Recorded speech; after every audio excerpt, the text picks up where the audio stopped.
Exploring Kai Cenat's journey from streaming to fashion reveals creators' evolving identity challenges. Welcome back to Luminous Star Fables. Today, we're unpacking one of the most fascinating social media content creator pivots we've seen in recent years, the evolution of Kai Cenat from marathon streamer to emerging fashion designer. But as we walk through this timeline, it's important to remember Kai is not an anomaly. His journey sits inside a much larger pattern of creators reinventing themselves in ways that challenge audience expectations and ignite controversy.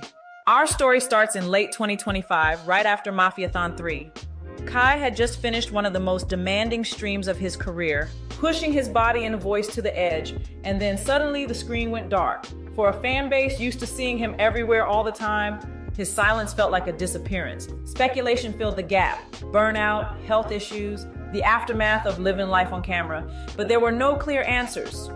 In December 2025, he reappeared on a different kind of stage. At a major streaming awards show, Kai walked away with 4 trophies, cementing his status as the king of Twitch. On the surface, it looked like a victory lap, but behind that celebration, something else was happening. He was sketching designs, learning to sew, and quietly building the foundation for a fashion brand called Vivet. The real plot twist came with a 20-plus minute YouTube video titled "I Quit."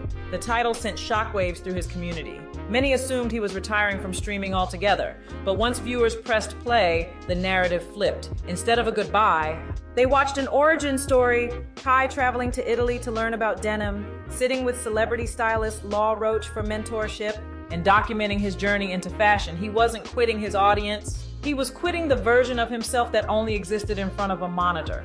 Fast forward to January 2026, and Kai Cenat steps into Paris Men's Fashion Week.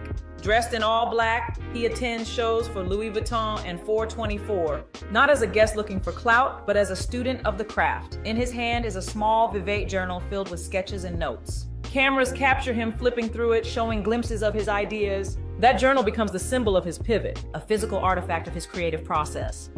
And that's where the debate begins. Online, the reaction splits. Critics call the moment performative, arguing that the journal feels more like a prop than a tool. Some compare him to Kanye, suggesting he's trying too hard to embody the tortured genius archetype. Comments roll in. At first I thought it was genuine, but it's getting performative. And no pen, no empty pages, and he's just walking around with it.